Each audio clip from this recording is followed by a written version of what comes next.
C'est bon? Bon, mon association Cœur d'Artichaut présente une exposition de mes œuvres réalisées en feuilles d'automne séchées. Et je me présente, donc je suis Britta, présidente de l'association et en même temps artiste plasticienne qui a pour particularité de recycler des choses, des objets que je trouve dans la rue à mes pieds. Avant, j'ai réalisé des récupanos, vous pouvez en voir encore quelques-uns par là, là et là. Qui étaient des rebuts trouvés sur les trottoirs. Et à présent, ce sont des feuilles d'automne que je trouve à mes pieds dans les parcs ou sur les trottoirs, que j'utilise pour réaliser des compositions diverses et variées, avec des inspirations différentes selon les années et selon mon expérience. Donc je vais commencer par la plus ancienne, celle-là.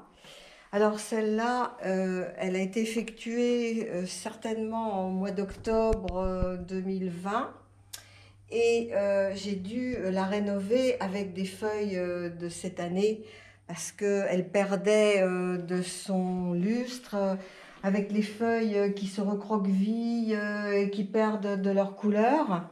Donc il faut rénover ces anciennes compositions qui sont, comme vous le voyez, effectuées sur des cartons où je peux donc mettre des épingles et les coller d'une façon qui soit invisible pour les mettre à la verticale. Donc vous en avez une autre ici qui est beaucoup plus récente. Donc, comment s'organisent ces compositions? C'est un peu comme un puzzle.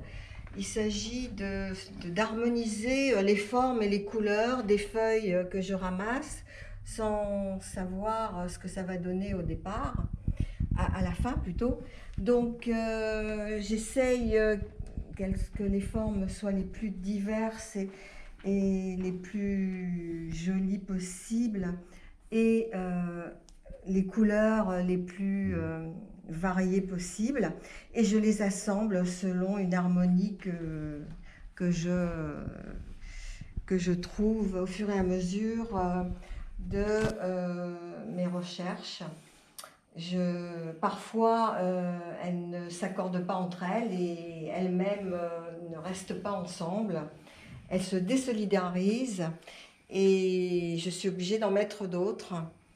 Et comme c'est vivant, comme c'est de la matière vivante, elles me résistent parfois, elles ne sont pas d'accord avec ce que je veux en faire, elles se rebellent.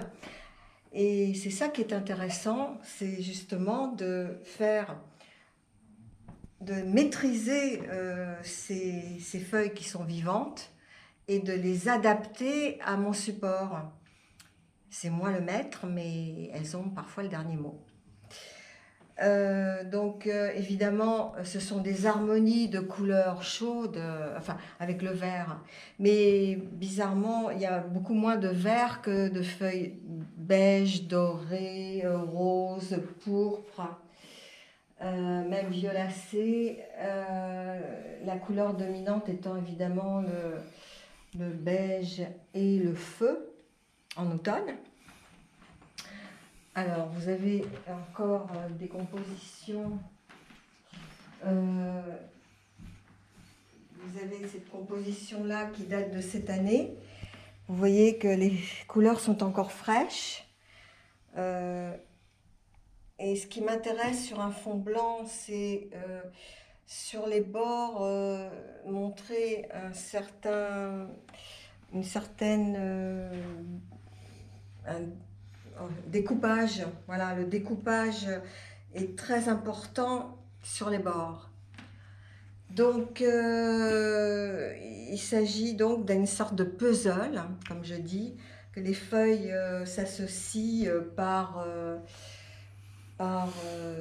leur forme et leur couleur, selon moi, hein, selon mes idées. Alors, vous en avez une autre ici, qui est très récente, et celle-là, la plupart des feuilles ont été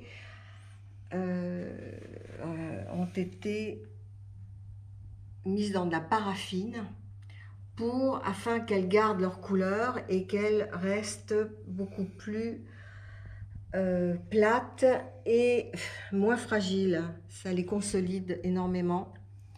Mais ça laisse une pellicule blanche qui peut avoir un effet de peinture qui est intéressant, mais qui se dégrade au fur et à mesure, comme les feuilles d'ailleurs se dégradent. Il ne faut pas oublier que ce sont des matières vivantes qui se dessèchent, qui peuvent tomber en poussière si on ne fait pas attention. Et parfois, il faut les renouveler.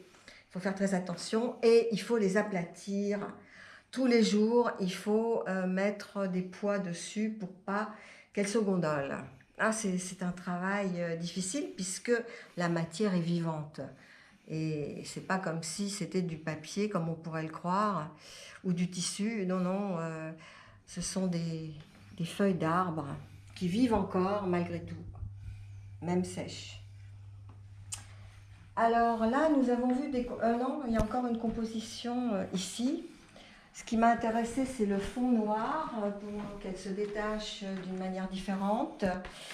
Et là, vous voyez, elles sont plus en relief parce que j'ai fait plusieurs couches de feuilles. Et donc, on voit que je les ai laissées un peu plus libres cette fois-ci. Elles se recroquevillent avec harmonie, je trouve. Et elles sont plus libres là. Et on dirait un parterre de feuilles sauvages qui sont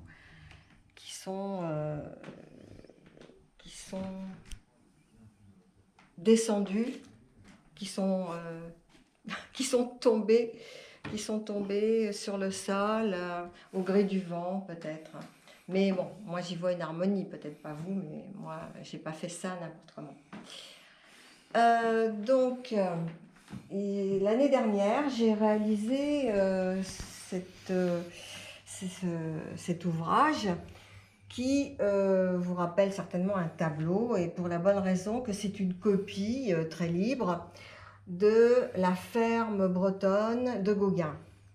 Donc là, j'ai un petit peu triché parce que j'ai dû découper des feuilles.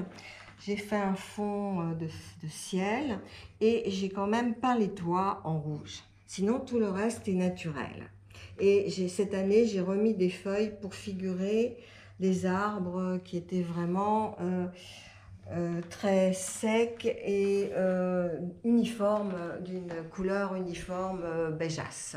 Donc, il faut lutter contre le beigeasse qui finit par avec le temps, par dominer tout le reste.